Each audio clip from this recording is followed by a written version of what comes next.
welcome to death row. Like we always do about this time. I'm gonna fight your fucking ass! You don't got, you're playing touch butt with that dork in the park. There's a little snake in the grass. Hey, I'm not surprised, motherfuckers.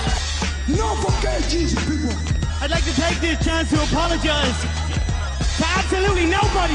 Hey, pussy, are you still there? I'm back. Who the fuck is that guy? Break out the red panties. We're rich, baby. I would like to introduce...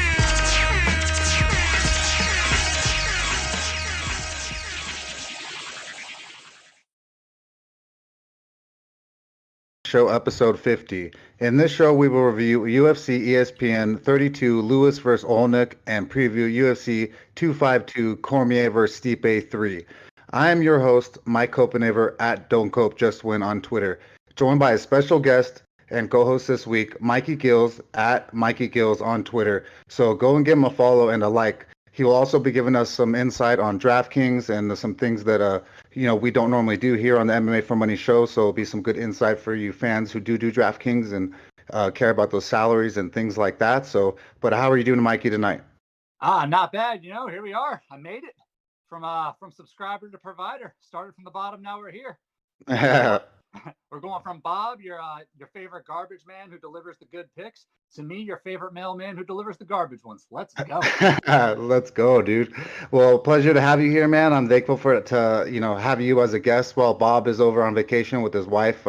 She needed some time with him, and so they did their yearly thing, and so thankful to have you fill in for him on short notice. Yeah, man, I'm excited to do this. I've been listening to your show for a while. Awesome. Well, we'll get into the review of Lewis versus Olnick, and on the prelims we had Ali Al-Kahasi first versus Irwin Rivera, and Irwin Rivera won a decision in that one. Then we had the little prospect Yusuf Zalal. He fought Peter Barrett, and he won a dominant decision in that one. And then we had Jay James, who on short notice last time had a spectacular KO performance. He fought Gavin Tucker this time, and this time didn't fare so well versus a very well-rounded Gavin Tucker. I couldn't have been more impressed with Gavin in this fight. I just thought he was amazing in his all-around mixed martial arts game.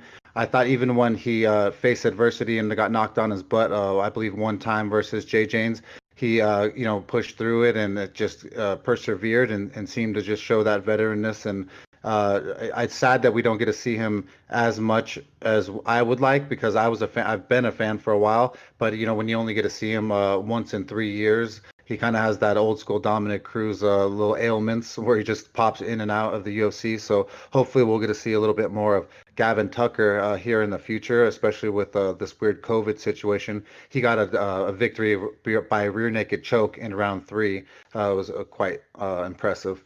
The next up, we had Andrew Sanchez. He fought Wellington Turman, and holy shit, man! I never in my life would have thought that Andrew Sanchez would have knocked out Wellington Turman, let alone any man ever. So we had a bet on Wellington Turman. I really believe that Wellington Turman was the more dominant, physical, better guy, but I got proved wrong here because Andrew Sanchez. Straight knocked his ass out. So, props to him, and a 1.55 loss on the show, and, shit happens. So the next fight up on the card was Nasrat Haparov. He fought Alex Munoz, and, Nasrat as a negative 240 favorite, did his thing and won a dominant performance. And then next up on the card, we had Tim Means. He fought Lawrence Staropoli, the Argentinian prospect, who a lot of people are real high on. I actually am a fan of him. I have a lot of family members and friends that are Argentinian, so I always end up rooting for anyone Argentinian, especially Messi or anyone in the World Cup Argentinian related. So, Tim Means just showed you what an OG was, and just really just pushed Staropoli to his limits, and ended up winning that fight. Next up on the card, there was Kevin Holland. He fought Joaquin Buckley. This was a matchup where it was pretty clear that Kevin Holland was supposed to win, but I really thought that Joaquin Buckley had a lot more power behind his punches. I thought that he would land, and he did land and knock him down, Kevin Holland down one time. and it wasn't with not near enough power to knock someone out. And I really, we put a point 0.5 unit Hail Mary on this one because the odds were a little steep. Kevin Holland's is a little fishy sometimes. He just does things that I just can't trust. And I thought that haymaker right hand of Buckley would have landed with a little bit more might, and surely didn't. So, but 0.5 loss there. But we got it right back on the next fight because we had our boy Benny on the block. Holy shit, man. He fought Scott Hot Sauce Holtzman, and he put his lights out. Dude, Mikey, how about that fight? Oh, that was great, especially for a guy like Beneil Dariush. I believe last week he was going at $9,100 on DraftKings. So to get that first round knockout pays off about 120 points. That's exactly what you need out of that when you're trying to build a really good core lineup out of your 6. And he was on mine. I'm sure he was on the winning one as well. You mentioned Tim Means earlier. I know he was on some of the winning slates from that whooping that he put on Starpoli. But just. Yeah, the spinning back fist that Beneil Dariush landed, he's a black belt in jiu-jitsu, and so a lot of times I don't expect him to be throwing hands or haymakers or anything like spinning back fists or elbows and knocking people out cold, but he's getting really dirty standing up and quite deadly. I was screamed so loud that I definitely woke my neighbors up, and I'm sure you did too. Oh yeah, I live in a townhouse all day. They hate me. Awesome. So yeah, well, good. So we had a bet on Benny on the block there. We put 1.6 units on him to win 1 unit, and we got that unit over there, and that made the night not so bad. So the next up on the card was some say it was a fight. Mikey and I disagree. Yana Kunitskaya, she fought Julia Stolarenko. Kunitskaya won by decision, but I don't know. They played chess or something while they were on the ground or something. What'd you see, Mikey? It felt like I was staring at Greek art statues of wrestlers, just 15 minutes of being in the mall or wherever whatever. Yeah, I know. I like women's MMA, so don't get me wrong. But this was the lowest caliber women's MMA in the UFC. In Invicta maybe. So I don't even know. I just think that we have better talent and we could have showcased it. But I'll stop crying about that. Next up on the card, there was Darren Stewart, the veteran. He fought my boy Maki Patolo, and got him in a submission, getting a guillotine, and ended his night fairly quickly. It's those OGs, man. I always say it. You can't count against them. They've been in so many situations and have so much experience that it's hard to count them out, especially when you don't have as much experience as Maki didn't. So. Next up, we had Chris Weidman. He fought Amari Akhmedov, and Chris Weidman finally got a decision win this century, and it was. I mean, I don't know, man. I wasn't impressed. I don't know, Mikey. If ever there was like a dot in real life, it was after that fight when he's saying, I'm back. Like, I don't know about that. But at the same time, if we're talking about DraftKings, he was going off at, I believe, 8,100.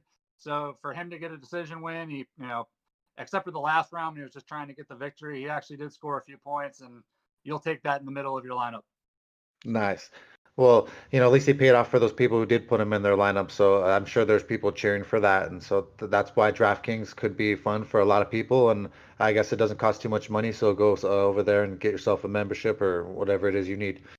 Next up on the card in the last fight of the night, we had Derek the Black Beast Lewis fought Alexei Olenek, and Black Beast did the Black Beast in round 2 and just knocked him out and just hammered him to death. The first round was really weird, watching Derek Lewis try to grapple and do some wrestling. I mean, it's impressive to see him try to transition and do other things in his game, but the thing that really happened was that Derek Lewis was so heavy that even if you do have the proper technique, that's especially in heavyweight, you have these guys that are so heavy that Derek Lewis was just laying on him. And even when Olenek got him in a submission, he couldn't even finish him because the Black Beast's neck is so thick. I mean, he's eating the fried chicken like he says, and it's thicker than a Snicker. So, but Mikey, what do you think about that one? I've heard you say before that you don't like to bet against Derek Lewis. Is that correct? Yeah, I do not like betting against Derek Lewis. Yeah, I don't like betting Derek Lewis fights at all, and that was the exact reason why. It's when you get a guy who's as good at submissions as Oleinik is, and you can see him in the cage with something fully locked up, and he has like almost a smile on his face as he's doing it. Like, what is going on? Like, I know you do jiu-jitsu, I've done it too. Like, sometimes you just get those subs on people, and you can't get it. There's nothing you can do about it. And watching Derek Lewis do it again, getting back up and scoring that knockout, doing exactly what he's done his whole UFC career. So. Well, yeah, so Black Beast, it was still fun, and it ended the night with a bang, and I actually love when we have a finish in the main event. So props to Black Beast, and I can't wait to see him go further in his career. But he's always hanging on by a thread, in my opinion. Yeah, I don't put him in any of my lineups ever, just because he's too volatile. I did have Oleinik in a couple of them, but I never trust Derek Lewis in particular. So. Since I don't do DraftKings, to someone who was a layman, can you explain again layman's terms who was the biggest bust of the night, and who was who was the most profitable or successful? If I had to pick a bust on the night, I had Staropoli in a lot of my lineups. I thought for sure he was going to beat Tim Means. He cost a little bit extra. I think he was maybe like $700 or $800. I don't have the numbers right in front of me. He was definitely a little more expensive. He let me down. I had Buckley in a lot of my lineups as my big dog pick, and we'll get into that as far as like with DraftKings, where you end up in situations where you have to have underdogs because they give you a set roster of about $50,000, and each fighter from top to bottom is worth a certain amount, and you have to pick 6 of them and build your roster like that. So I know you guys were high on Buckley. I was too. When that 1-2 landed, my heart broke. Yeah, I was high on him, and the reason is we'll get in a little bit into that right now since we have time. He fought Logan Storley, and Logan Storley's a world-class wrestler, and he did quite well for 3 rounds. I know he was on his back most of the rounds, but he didn't quit in all those 3 rounds when most of the time a lot of people would have broken in 3 versus Logan Storley. So that impressed me enough to give him the shot versus Holland, especially when he has a haymaker right hand and a lot of power. But it ended up not being enough power for us to catch that bet. So it's unique to hear you played him as well when I try to throw the half unit Hail Mary on him. Yeah, he was only $7,400 on DraftKings. He was the lowest on the card as opposed to Holland, who was the highest on the card, the highest priced. And again, you're going to have to take those. We'll get into the next card coming up. I'll have something very similar, and I'm hoping for a much better result, but we'll get into that. Awesome. Well, I appreciate having you here and your insight on DraftKings, because I literally have zero fucking clue. So now we're going to move. Let's move into this weekend's main event, which I'm so excited for. Is UFC 252. It's a Cormier versus Stipe 3.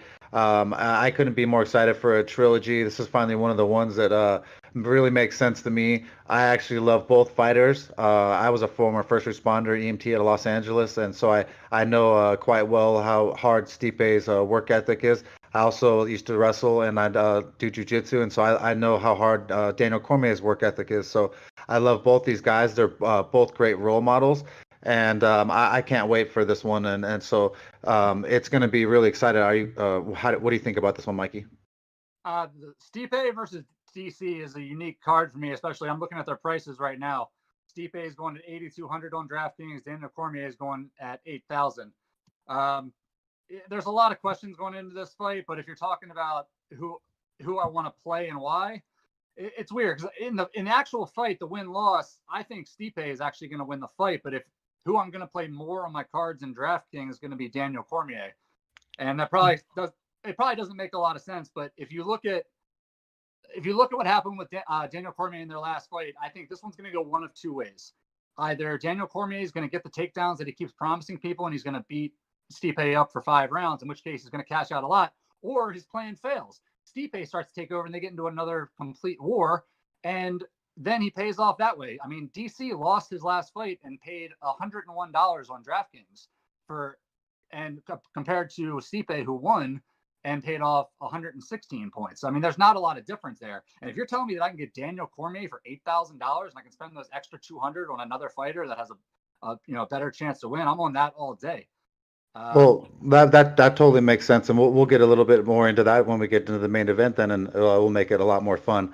Yeah. We're going to get into we'll do quick picks for the early prelims, and first up on the card we have Christopher Dawkins. He's fighting Parker Porter. Christopher Dawkins is a plus 130 favorite at the time that I wrote this down, and negative 160 on Parker Porter. Truth be told, I don't have a lot of knowledge on both these guys. All I know is I believe that Parker Porter does jiu-jitsu, and he's a jiu-jitsu guy. And so I would pick Parker Porter in this one. How about you, Mikey? Well, I know that Parker Porter has more experience. He's fought Gabriel Gonzaga and John Jones, but he's lost to both of them, so I don't know how much you want to glean from that. I know that Chris Dawkins is kind of like, I don't want to call him the Jason Guida of his family, but his brother's Kyle Dawkins. I know that Chris is coming into this fight on he's 6-1 in his last 7 fights. Both of these guys are fairly similar, a little overweight. They come in throwing power. They've both been knocked out twice. They've both been submitted once. For $7,700, I'm going to have Chris Dawkins in more of my lineups than Parker Porter. Parker Porter is more of a stay away from me completely. But if you can find certain lineups that you want to put in and you need that underdog, it's heavyweight MMA. Chris Dawkins. Yeah, that's a great point, and I was actually just about to get into it. It's heavyweight MMA. I do not usually ever bet heavyweight MMA. And why? Because it just doesn't matter. Some guys just hit you right in the back of the ear, on the head. It rocks their equilibrium, and all of a sudden the whole fight's changed, and it's just crazy the consequences that these big boys have. So I try to steer away from heavyweight fights because they just disappoint me most of the time. Yeah, exactly.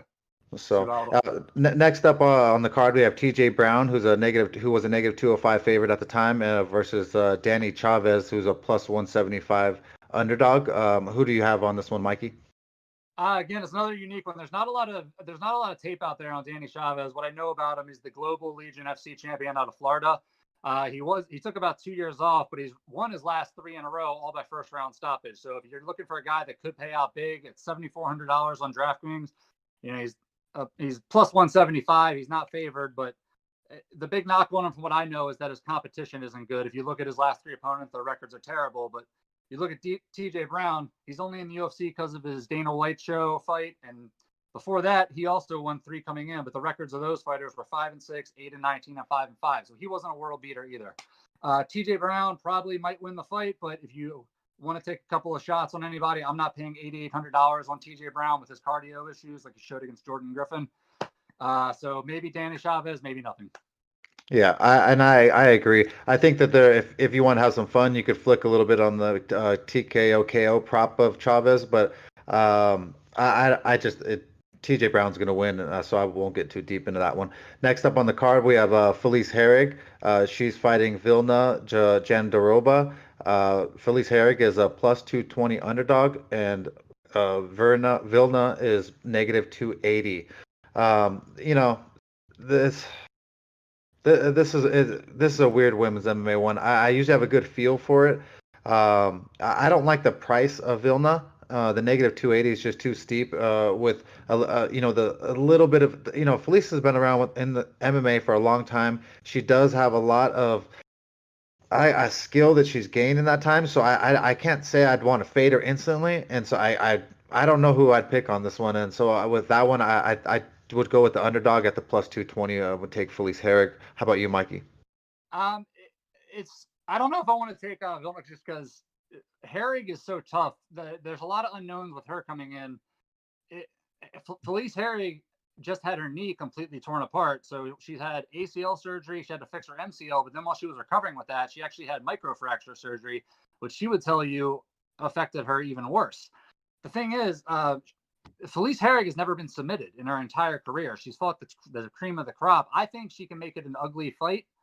And I wouldn't want to bet against her with her experience of only ever really losing to the top of the heap. So for me, I wouldn't bet against her at the price. I must have clicked off the screen, but hold on, give me 1 second here. No worries. Now, so let's see. Yeah, I've always in these type of matchups. Then I'm usually interested in betting the decision prop on someone like Herrig because of the payout and the fact that it could happen. Yeah, no, I just looked it up. Jandiroba's coming in at $9,000. I would never pay that for a Felice Herrig opponent because she has the ability to just wrestle and make it ugly. So, yeah, I mean, we could see another Kunitskaya, whatever, where they're just kind of hugging it out. So yeah, so Yeah, and anyways, like I underdog or pass with me on that one, and so next up on the card is much more exciting in my eyes. We have a little brother of Gilbert Burns. Herbert Burns is going to fight Daniel Pineda. Herbert Burns is a really impressive young man. I couldn't speak more highly of him. Usually, when there's two brothers in MMA, Bob and I always joke that there's one lesser brother and there's one greater one, and there's never two. This is one of the occasions where I actually think that both the brothers are super talented, and I think that this is a spot where he could showcase against Daniel Pineda. Not that Daniel Pineda is some joke or a pushover. It's just that Herbert Burns he's got a lot going for him. I believe he's a black belt in jiu-jitsu. He works real hard with his brother, who's also a stud himself. Everyone knows that. And but how about you, Mikey? Well, I agree with everything you just said about Burns. I mean, he's going off for $8,900. I'm going to pay that every time for him because I think this is going to be a bit of a showcase fight. And $8,900 he'll pay off. I'm expecting, first, second round submission. He should give you about 100 points. I'll take a Burns brother without COVID every time. But there's something special about Pineda here. Like, he's won 6 straight, but 2 of those were overturned because of the failed drug test in PFL. So who really knows? He looked good in those, but who knows? Did he look good? What I found interesting was he's finished all of his fights. Pineda has, but of his losses, and he has a lot of submissions. I think of the 26, I think he has, there were 18 of them. You can correct me if I'm wrong on that, but of his 13 losses that he has, 6 of them are by submission. So I never trust a submission guy who loses by submission a lot ever, especially if he's going against Herbert Burns. Even if they nullify each other on the ground and it turns into a stand-up war, I trust Herbert Burns a lot more than that. Yeah, great point. I have a rule very similar. If I see someone has submission losses in the past, I will never bet against them versus submission artist. And if you tapped via submission, I will never ever ever bet you in a choke. Not tap by armbar, but tap by choke. If you don't want to go to sleep, you're not going on my roster. I have no respect for it. I got choked out way too many times by my brother War Machine. It's not that bad. It's just a little nap. You wake up, pretty warm and fuzzy. You see, some stars and get lightheaded for a bit. It's not that bad. So just man up. Yeah, one other thing on that for Burns. We'll get into that when we do like a final lineup thing. But he is definitely in my core lineup at $8,900. I'm spending the money on Burns. He's in every single one of my plays this week. Yeah, you're kind of like Benil Dariush was. Yes, exactly. Yep. Okay, cool. So yeah, he'll be your Benny on the block this week. So let's go, Herbert. Next up, we have Liviana Souza, who's a negative 155 favorite at the time of writing this, versus Ashley Yoder, who's plus 125. This is actually going to be pretty exciting in my eyes. A lot more exciting than that Giannis Kunitskaya one last weekend.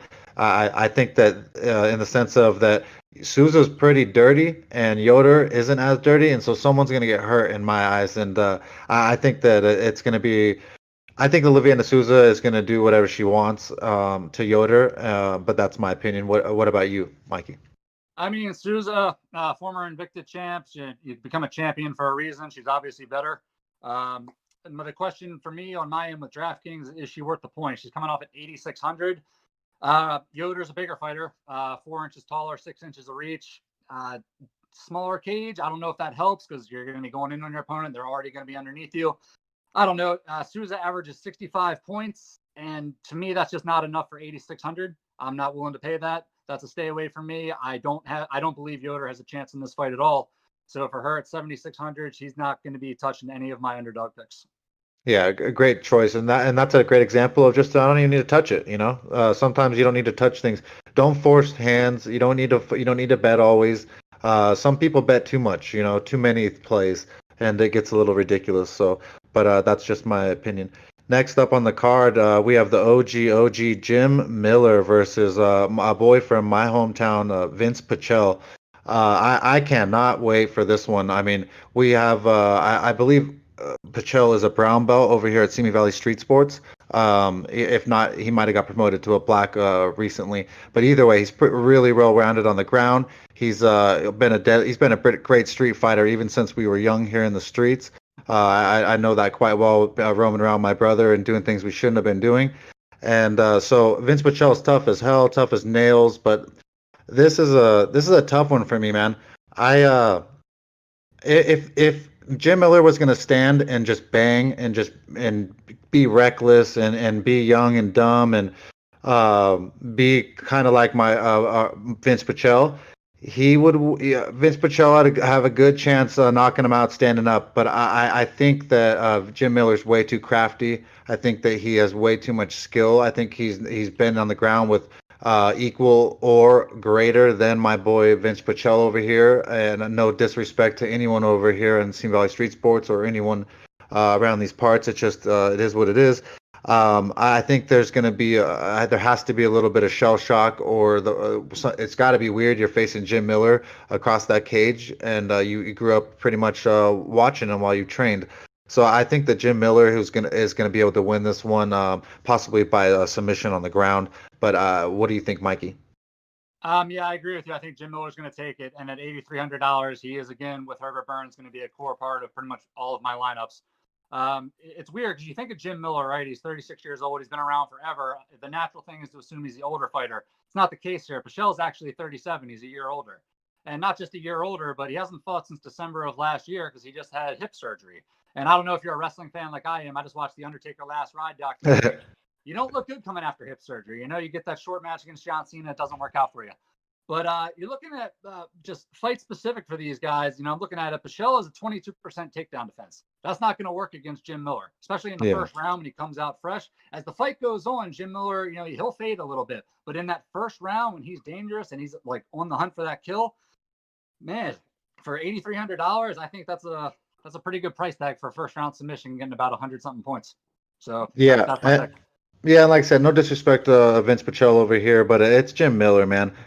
He's just an OG. The 22% takedown defense is obviously no can defend takedown, no can defend. I didn't make the math. I didn't compute it. My boy over here, Mikey Gilz, did.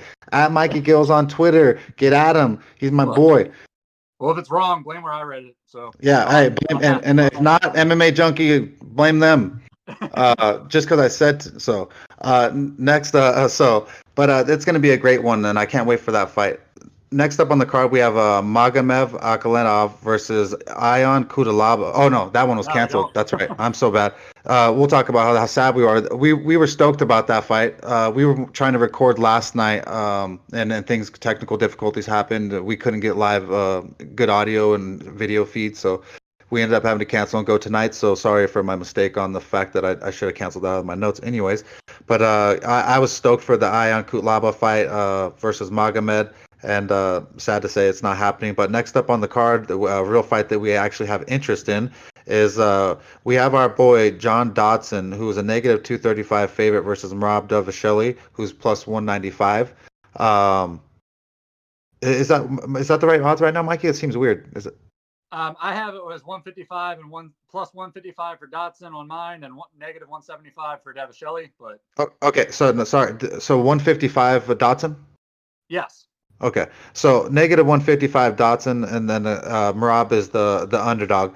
So on this fight, Bob, who's your favorite garbage man on Twitter, my host here on the show, he can't be here, but this is his pick. He's gonna back John Dodson.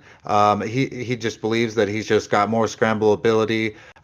He's been there. He's got heavier hands. He's better standing up. He's going to be putting down the 1.55 units on John Dodson to win one. And so I can't wait to watch this fight, because if you do like scrambles and you do like mixed martial arts, there is going to be a lot of transitions, submission attempts. There's going to be punches thrown all over the place. And so you don't want to miss this fight. So there's that one first bet of the night as your favorite garbage man, Bob Voss. He's got John Dodson. So next up on the card, we got Junior Dos Santos versus... Can I throw out something real quick on that fight about DraftKings?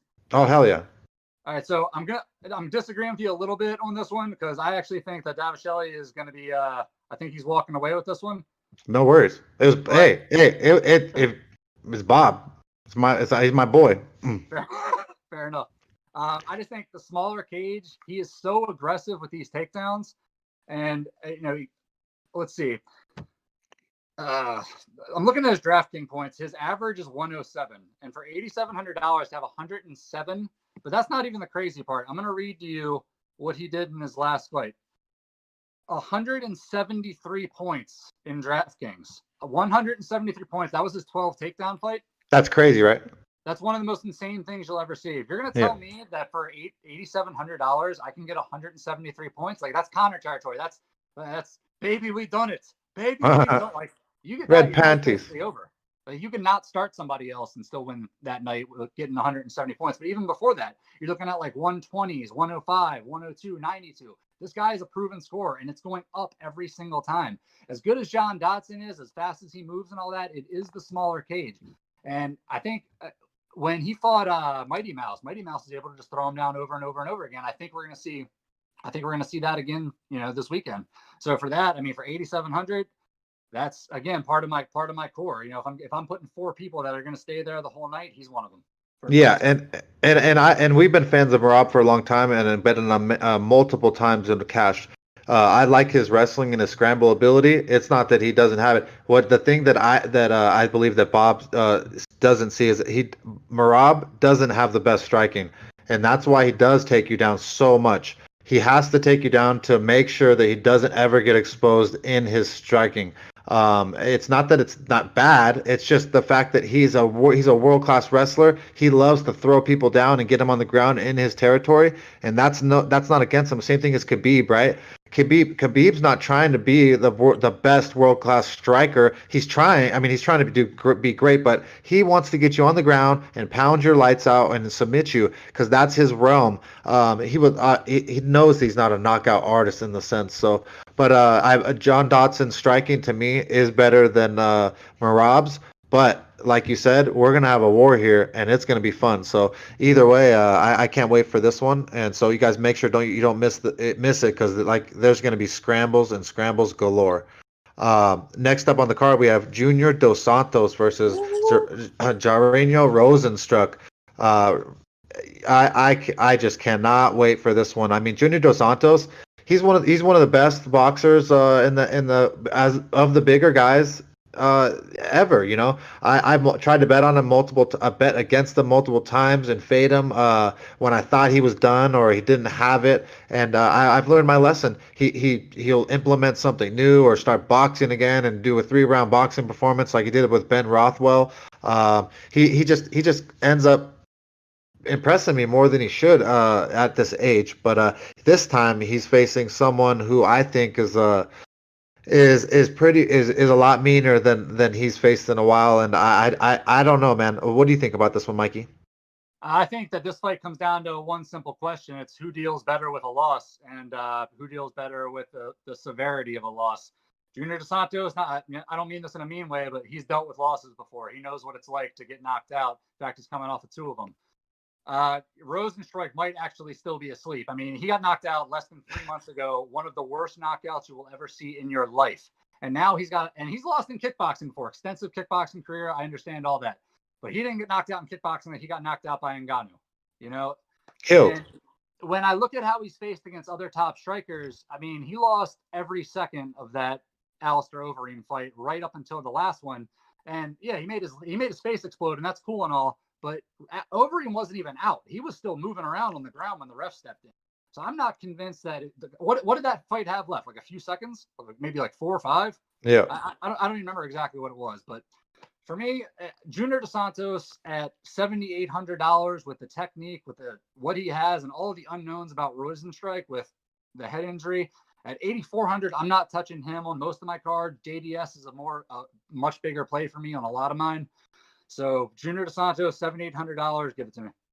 Yeah, and I agree, and that's what I'm talking about. Is his striking he's never not proved that besides like what Kane or someone back in the day, his striking's always there, and he's gonna be there for 3 rounds in my opinion versus Rozenstruik, if not unless he finishes Rozenstruik.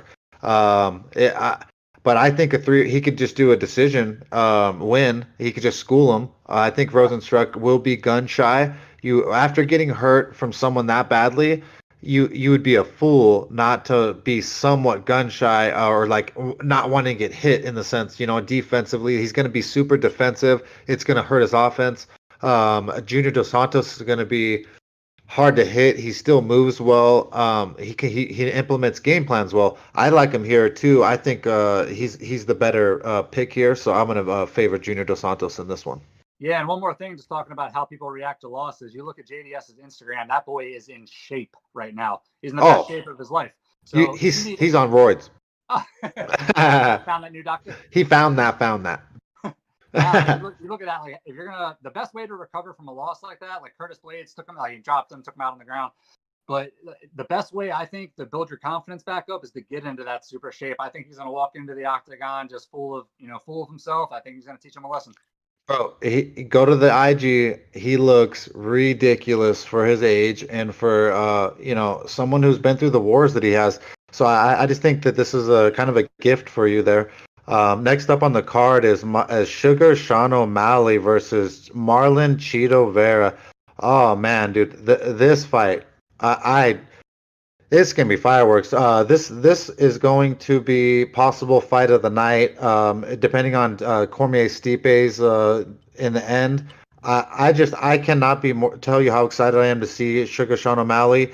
But the underdog number on Marlon Cheeto Vera is so disrespectful that it hurts me. I don't think it's correct. What do you think, Mikey?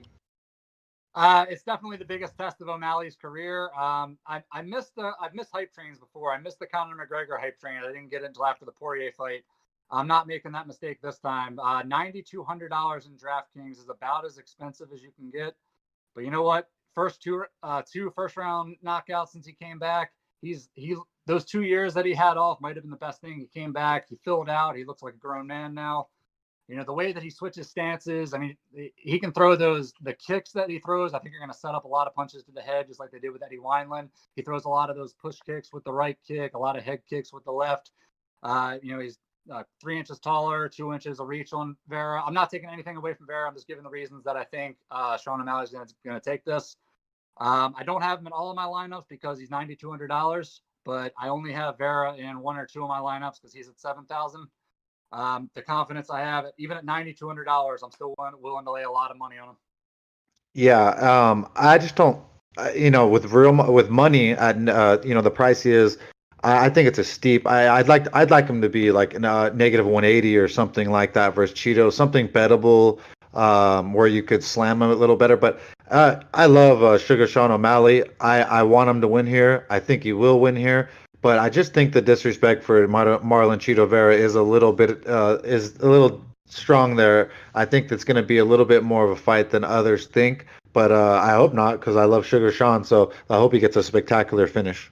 Well, you got a lot of jiu-jitsu background. What do you think about when Vera, if it goes into the second or third, if O'Malley gets tired, what do you think about how they match up? I know we haven't seen a lot of O'Malley, with his ground game, but what do you think?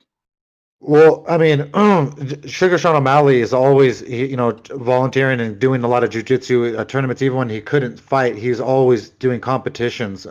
He seems to be eager to learn in that sense. I don't know how deadly even Cheeto's real ground game is.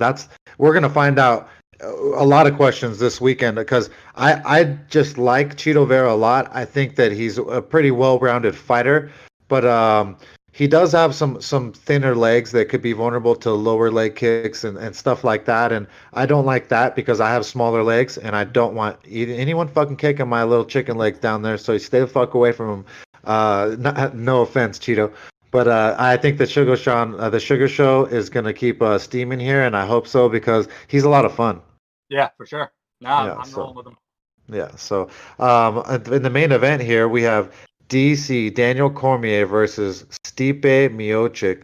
Oh, man, for the first fight was great, and the second one was even better, and I guess maybe that was because I wanted Stipe to win the second one.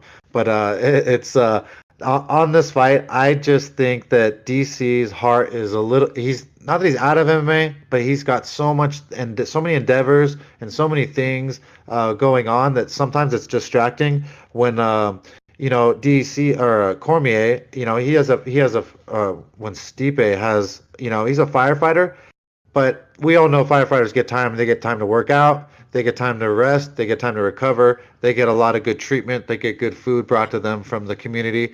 There's a lot of pluses from being a first responder in the community, just nutrition wise, just tons of things. This is going to be my bet for the show. I'm going to be back in Stipe Miocic. Do you know the current odds right now, Mikey, on that one? I got a minus 105 for Stipe and a minus 115 for DC. Okay, so I'm back in Stipe Miocic. Stipe, I just think that he's just a little bit younger. He's got a better chin in my eyes. Standing, his wrestling is been proven to be substantial enough to not to stuff DC. So I think that Stipe's a negative 105 is pretty much a gift. So I'm going to be throwing down that 1.05 units to win one. But it's not that that's my opinion. But what about you, Mikey? All right, so forgive me, I jumped the gun earlier. It's my first show. I thought we were going to start off with me, and my bad. That's my bad. But I'll get back into all that stuff right now. That's okay. I'm right with it. Stipe Miocic. I'm picking him to win the fight outright. But this fight, there's so many other angles that you can go into. If we're talking specifically DraftKings right now, I touched on it earlier. $8,200, I can get Stipe. That's a fantastic price for him. A guy who averages 92 points, 116 points in his last fight against DC. Problem is, in his fight before that with DC, I think he only scored about like 16 or something like that. But we all know the eye poke. That was a little weird. For Daniel Cormier, $8,000, averages 87 points, scored 101 points in a loss. He is going to get locked into so many of my lineups this week just because of that. The fact that his average is as high as it is. And what I was saying earlier, I think it makes a lot of sense. I wouldn't bet both of these guys on the same card if you're only betting against your friends or if you're only doing one or two lineups. But if you're a guy like me who plays a lot of lineups up and down in different plays, both of these guys are going to appear in the same lineup maybe once or twice just because of everything that I just said. But with Daniel Cormier, if this fight goes according to plan for him, he's going to cash out huge. If it doesn't, it's almost even better because they might go into a 5-round war. You can't, predicting the knockout, I don't know. But one thing I noticed in the first fight between these guys is everyone talks about the 4th round body shot comeback for Stipe. No one ever talks about the 2nd round. In the very beginning of the 2nd round, Stipe comes out. He throws 2 huge knees right up the middle to DC. And all that wrestling that happened in the 1st round for DC that he had so much success with went right out the window as soon as those 2 knees went up his body. He looked at him like he just got hit by a truck, and he was gassed after that pretty much. That's when all the sloppy brawling started. So after that round, Stipe came out in the 3rd. He was really, full of life energy, and then he ended up gassing out a little more into the finishing sequence. But I mean, my God, this fight has so much potential for scoring points. I'm super excited. What do you have as far as like question marks for these guys? Do you have anything? Is anything that you're worried about? To me, it just Daniel Cormier. He lives such a lush lifestyle now, man. Guys that get comfortable. You see with Dana White even. He's eating so good, bro. It's hard not to stack calories. Even me, like I used to work for a lot less per hour. Then when it times by 4, I was like, holy shit, I can afford steak and potatoes and everything I want every night. I'm gonna be healthier. My body's just better, or well, it could be better. That's just for me. For DC and some of these, they're getting thicker. Thicker is not better for them. I need more calories for my specific body, so I'm stoked to eat steak and potatoes.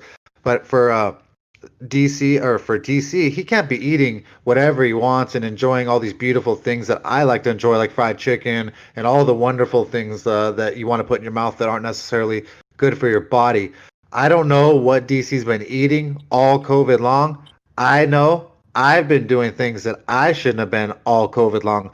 I don't even drink alcohol, and I've drinking more alcohol during COVID than I've ever have since high school. So that shows you, I don't know what DC's eating. I don't know how clean his body is, and that's his cardio has been questioned later in the rounds. And so if he eats those knees and his cardio is less than it was last time when he was ready, I'm going to be worried for him even lasting that long, taking that damage. I don't know. That's why I'm stoked to bet Stipe. I think that at negative 105, it's an absolute gift for me in the sense I love it. That's why I'm betting it, and it's just my pick. So I can't wait to see this fight because it's gonna just prove a lot, and might be the best heavyweight we have in a long time.